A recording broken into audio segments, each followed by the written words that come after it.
Saya menyapa sahabat-sahabat.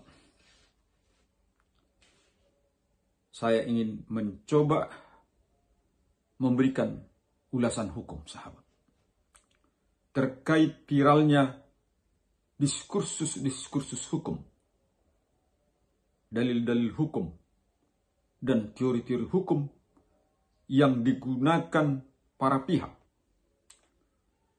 dalam kasus yang viral kita lihat saat ini, sahabat, menyangkut anak di luar nikah yang ayah biologisnya diduga tokoh publik, sahabat. Disclaimer, sahabat, saya tidak menyebutkan namanya karena belum ada putusan pengadilan atas hal ini. Baru dugaan, asumsi, atau persangkaan. Oleh karena itu, sahabat,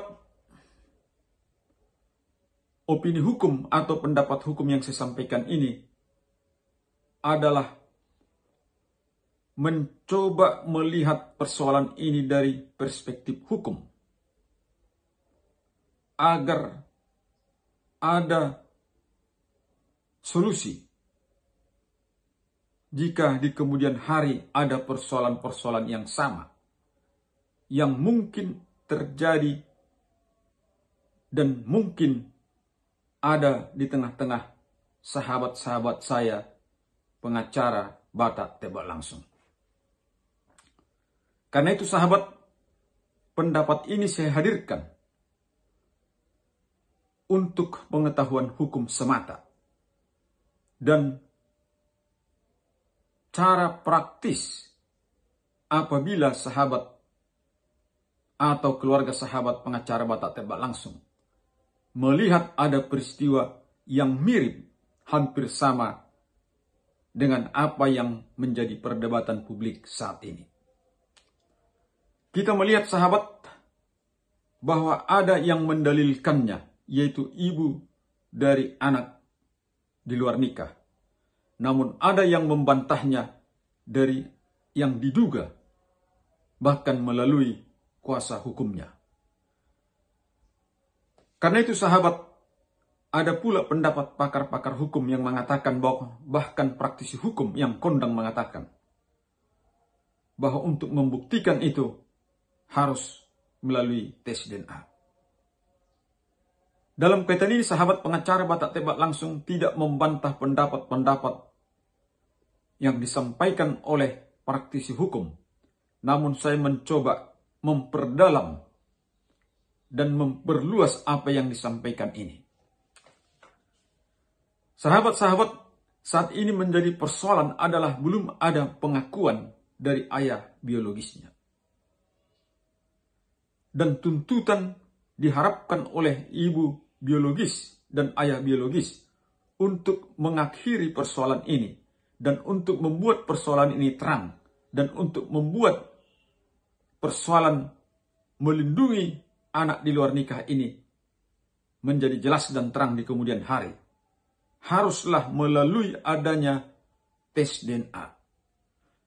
Karena dari tes DNA inilah, sahabat, nanti menjadi bukti valid hukum yang tidak lagi dapat dibantah oleh ayah biologisnya bahwa dia mempunyai hubungan pertalian darah dengan anak di luar nikah tersebut.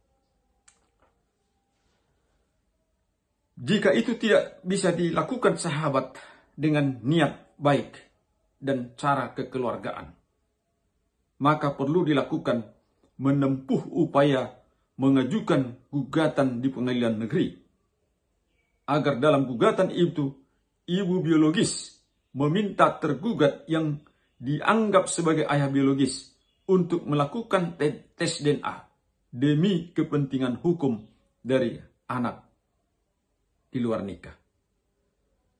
Jika pengadilan mengabulkan, sahabat, dan putusan mempunyai kekuatan hukum tetap, maka secara hukum dapat dipaksa melalui putusan eksekutorial memaksa termohon atau tergugat ayah biologis harus dilakukan tes DNA di tempat yang dianggap sah menurut hukum, yaitu di rumah sakit atau lembaga kesehatan lainnya yang resmi dan mempunyai keahlian untuk itu.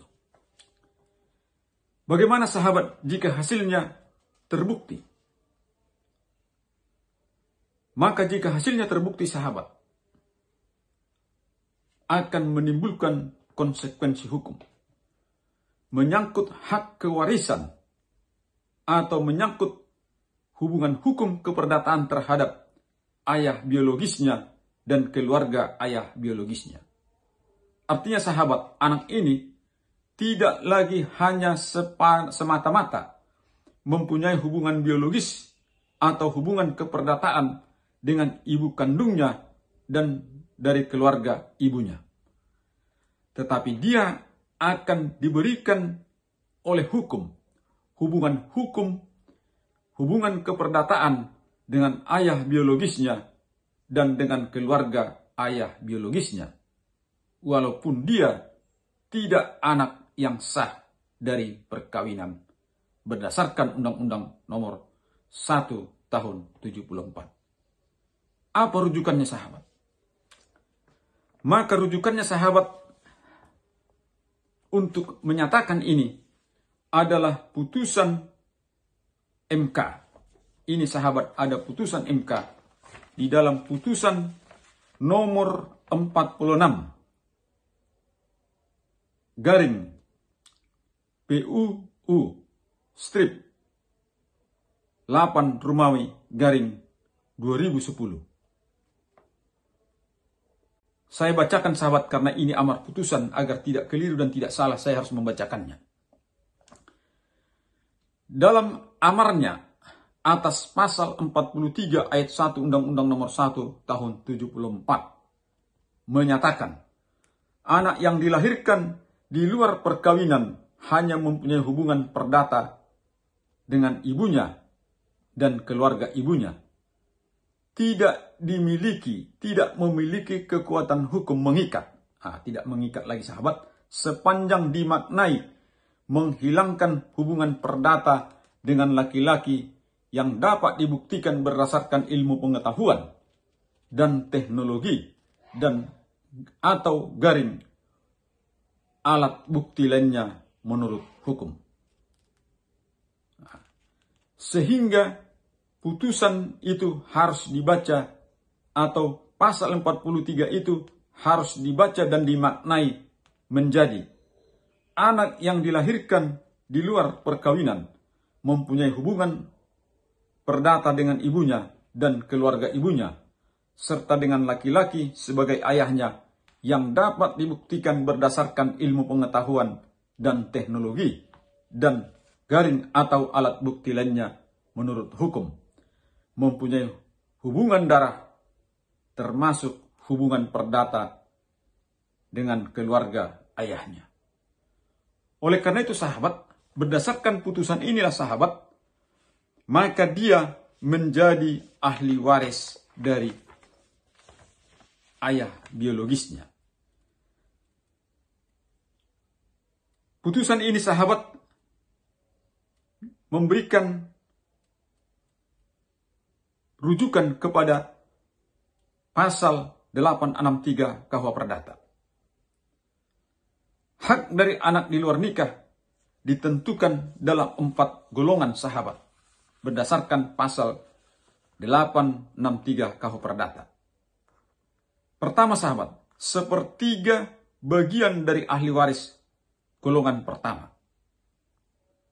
Artinya sepertiga dari bagian waris dari golongan pertama dari si pewaris, yaitu ayah biologisnya, yaitu anak-anaknya yang sah. Kedua, setengah bagian dari ahli waris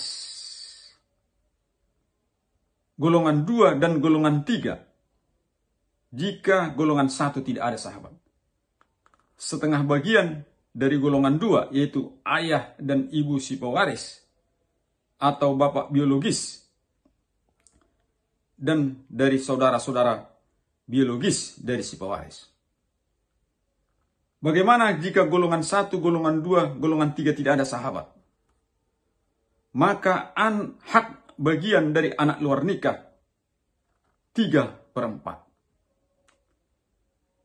Bagaimana jika golongan 1, golongan 2, golongan 3, golongan 4 tidak ada sahabat?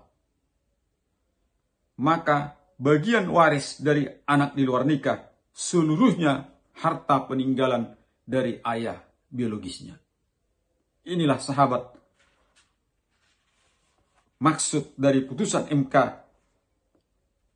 merujuk pasal 863 KUH Perdata yang memposisikan anak di luar nikah mempunyai hak waris berdasarkan pasal 863 KUH Perdata ini.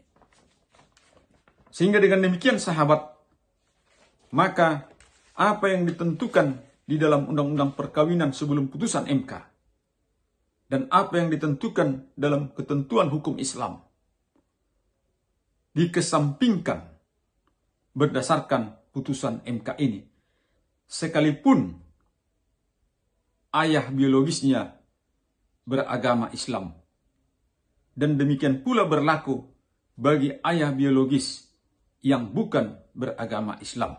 Berlakulah putusan 863 KUH Perdata ini berdasarkan putusan MK yang memperluas atau yang menambahkan klausa dalam pasal 43 ayat 1 Undang-Undang nomor 1 tahun 1974 berdasarkan putusan Mahkamah Konstitusi nomor 46 garing PUU strip 8 Romawi 2010.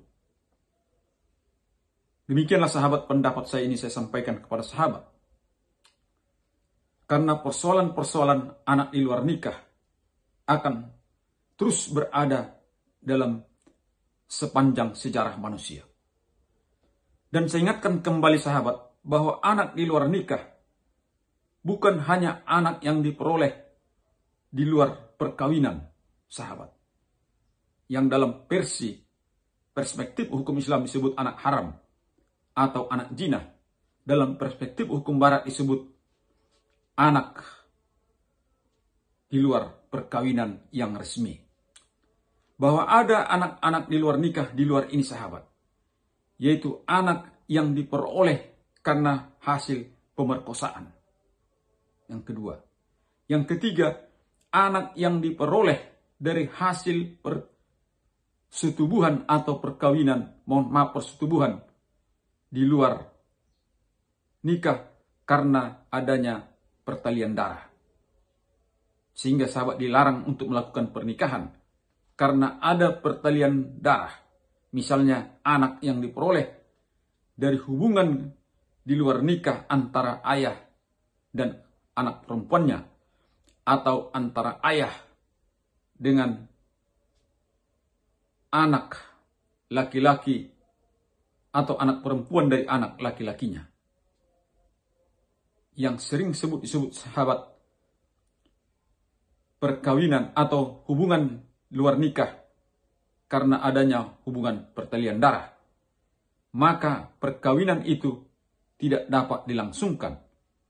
Tetapi anak yang dihasilkan ayah dan anak perempuannya, atau antara ayah dengan anak laki-laki atau anak perempuan dari anak laki-lakinya. Yang sering disebut sahabat perkawinan atau hubungan luar nikah karena adanya hubungan pertalian darah, maka perkawinan itu tidak dapat dilangsungkan. Tetapi anak yang dihasilkan dapat dilakukan tes DNA atau dapat diminta pertanggungjawaban keperdataan dari ayah biologisnya. Semoga sahabat pendapat pengacara Batak Tembak Langsung ini, pemaparan ini sahabat, dapat bermanfaat bagi sahabat-sahabat di kemudian hari. Demikianlah penjelasan ini sahabat. Jangan lupa sahabat memberikan like dan komennya dan subscribe-nya. Salam dari pengacara Batak Teba Langsung. Ketemu kembali dalam bincang-bincang hukum episode berikutnya.